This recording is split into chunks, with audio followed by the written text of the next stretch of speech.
Imagine your life. You get into your car in one EU country and seamlessly drive over the border. You use the same currency to buy lunch and call a friend in another EU country without any extra charge. These conveniences, often taken for granted, are shaped by decisions made in the European Parliament. It's the heart of democracy in the EU. So how does it all work? Imagine a huge gathering where 705 of Europe's decision makers come together. That's the European Parliament for you. These guys and gals, known as MEPs, are from countries all across Europe, each bringing their own unique perspectives and ideas. When you're gonna take the only decision that you need to take, that is to request from Hungary to repeal the LGTB law that had been voted. En la española solo hay dos caminos, el fracasado de la imposición y la amenaza o el camino del diálogo, el entendimiento y la reconciliación.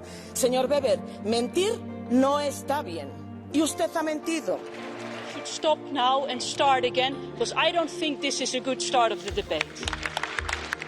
Well, somebody elected this government. It was not the Snow White and the Seven Dwarfs. Countries in the EU get a certain number of seats in this parliament based on how many people live there. Germany leads the pack with the most representatives, 96 in total. France and Italy follow closely, with 79 and 76 seats respectively. On the other end of the spectrum, smaller countries like Luxembourg, Malta, and Cyprus each have 6 seats. Every 5 years, people across the EU, including you, get to vote for these MEPs. At this point, you might be thinking, I don't remember seeing these parties on the ballot paper 5 years ago. And that is correct. The way this works is that you vote for national parties in your country.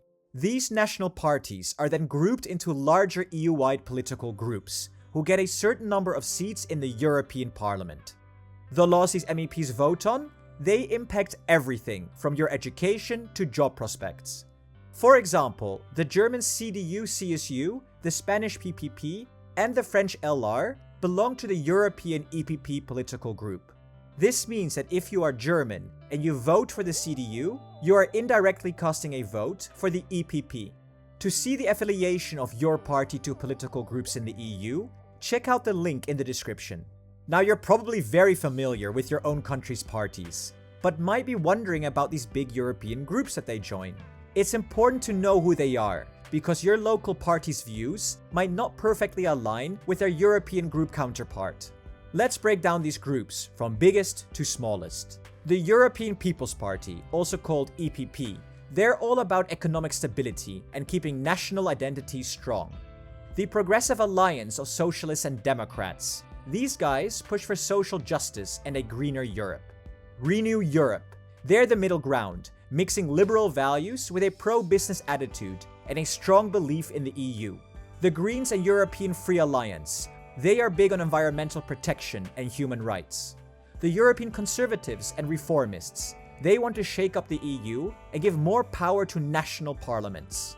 Then the Identity and Democracy Group. This group prioritizes national sovereignty and are very skeptical about the EU.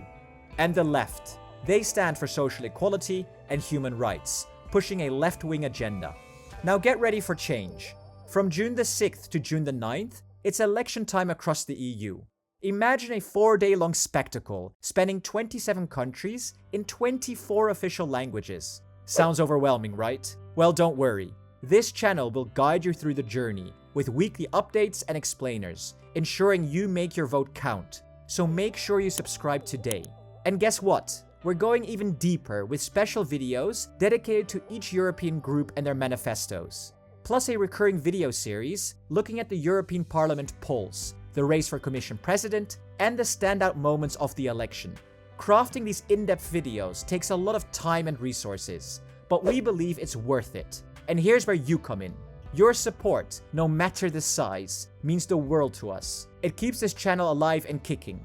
So why not join our Patreon family? We've got 5 awesome tiers of involvement, from being a casual observer to taking the lead like a president. Check out the link in the description to find out more. And a huge shout out and thank you for being such an amazing part of our community. You rock. This year, the European Parliament is getting even bigger, with 720 MEPs. That's 15 more than the current count. More representatives means more diverse viewpoints and ideas in the mix. Check out this map to see the new distribution of MEPs, with France, Spain, and the Netherlands each gaining 2 extra MEPs. So, are you ready to make your mark in the European Parliament elections? Here's where you can get in on the action. The Netherlands is setting the pace by starting things off on the 6th of June. Then most of the member countries are jumping into the fray on the 9th of June. However, a few countries are still dotting the I's and crossing the T's on their election dates. But no worries, it's all happening within this exciting 4-day window.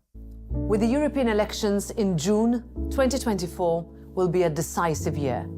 Your vote matters. It will set the direction of our course and decide on the Europe you want to see.